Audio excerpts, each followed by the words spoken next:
नमस्कार दोस्तों। आज बुलावा के क्वींस स्पोर्ट्स क्लब के ऐतिहासिक मैदान पर आईसीसी अंडर 19 विश्व कप 2026 का सबसे बड़ा और बहुप्रतीक्षित महामुकाबला भारत और पाकिस्तान के बीच शुरू हुआ, जहां पूरा स्टेडियम इन दोनों पारंपरिक प्रतिद्वंदी टीमों के बीच की जंग का गवाह बनने के लिए दर्शकों से खचाखच भरा हुआ था। टॉस की प्रक्रिया के दौरान भारतीय कप्तान आयुष महात्रे ने एक बार फिर बाजी मारी और पिच की ताजगी तथा सुबह की नमी का फायदा उठाने के लिए पहले बल्लेबाजी करने का साहसी निर्णय लिया, ताकि पाकिस्तान के सामने एक अभेद्य लक्ष्य रखा जा सके। भारत की ओर से वैभव सूर्यवंशी और आरोन जॉर्ज की सलामी जोड़ी क्रीज पर उतरी, जहां पाकिस्तान के मुख्य तेज गेंदबाज अली रजा एक लेओवर में अपनी आग उगलती और तेज रफ्तार गेंदों के साथ गेंदबाजी करने के लिए मोर्चे पर आए और उन्होंने अपनी सटीक लाइन और लेंथ से भारतीय सलामी बल्लेबाजों की कड़ी परीक्षा लेनी शुरू की। भारत को पहला झटका 5वें ओवर में लगा,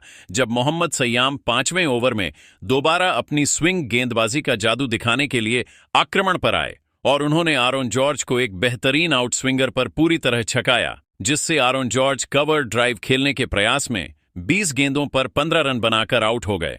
उनकी इस पारी में 2 शानदार चौके शामिल हैं। बुलावाइयों के क्वींस स्पोर्ट्स क्लब के मैदान पर जब सलामी बल्लेबाज आरोन जॉर्ज पवेलियन लौट चुके थे, तो पूरे स्टेडियम में एक अलग ही तनाव महसूस किया जा सकता था, क्योंकि भारत ने अपना पहला विकेट बहुत जल्दी खो दिया था।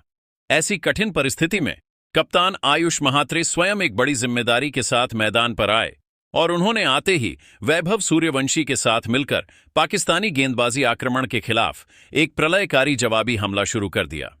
इन दोनों युवा बल्लेबाजों ने पाकिस्तानी तेज गेंदबाजों की गति का बखूबी इस्तेमाल किया और मैदान के हर कोने में रन बटोरने शुरू कर दिए, जिससे पाकिस्तानी कप्तान पूरी तरह रक्षात्मक मुद्रा में आ गए। खेल के 10वें ओवर में पाकिस्तान के मुख्य तेज गेंदबाज अब्दुल सुभान 10वें ओवर में अपनी तेज रफ्तार गेंदबाजी का नया स्पेल डालने के लिए मोर्चे पर तैनात हुए, लेकिन वैभव सूर्यवंशी आज किसी और ही मिट्टी के बने थे। वैभव ने सुभान की पहली और तीसरी गेंद की लंबाई को बहुत ही फुर्ती से भांपते हुए 2 लगातार गगनचुंबी और दर्शनीय झड़कर मात्र 35 गेंदों पर अपना एक ऐतिहासिक अर्धशतक पूरा किया, जिसने न केवल पाकिस्तानी खेमे में खलबली मचा दी, बल्कि विलोमूर पार्क के दर्शकों को भी मंत्रमुग्ध कर दिया। भारतीय टीम का स्कोर अब बहुत ही तेजी और विनाशकारी रफ्तार से आगे बढ़ रहा था और ऐसा लग रहा था कि भारत आज 300 रनों के आंकड़े को आसानी से पार कर लेगा। हालांकि पाकिस्तान ने खेल के 18वें ओवर में जबरदस्त वापसी की, जब उनके प्रमुख स्पिनर मोमिन कमर 18वें ओवर में पहली बार अपनी जादुई फिरकी और हवा में तैरती गेंदों के साथ गेंदबाजी करने के लिए मोर्चे पर आए। मोमिन कमर ने अपनी अनुभव का परिचय देते हुए वैभव सूर्यवंशी को एक बहुत ही ललचाती हुई और धीमी गति की गेंद फेंकी, जिसे वैभव पढ़ने में चूक गए। वैभव सूर्यवंशी लॉन्ग ऑन के ऊपर से एक और बड़ा हवाई शॉट खेलने के प्रयास में गेंद की टर्न में पूरी तरह फंस गए और बाउंड्री पर लपके जाने के कारण 52 गेंदों पर 28 रनों की एक अत्यंत साहसी और आतिशी पारी खेलकर आउट हो गए।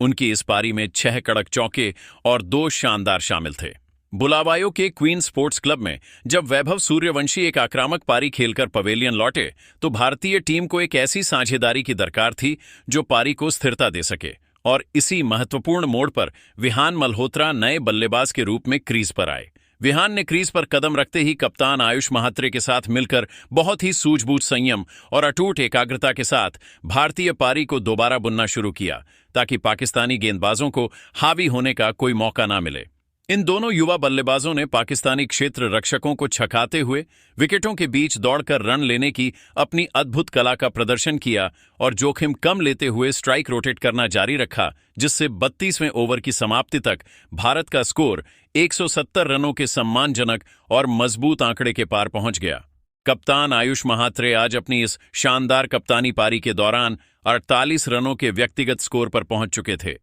और उनकी तकनीकी दृढ़ता को देखकर ऐसा लग रहा था कि वह आज एक बड़े शतक की ओर बढ़ रहे हैं। लेकिन नियति को कुछ और ही मंजूर था और वह महज 2 रनों के फासले से अपने एक हकदार अर्धशतक से चूक गए। पारी के 32वें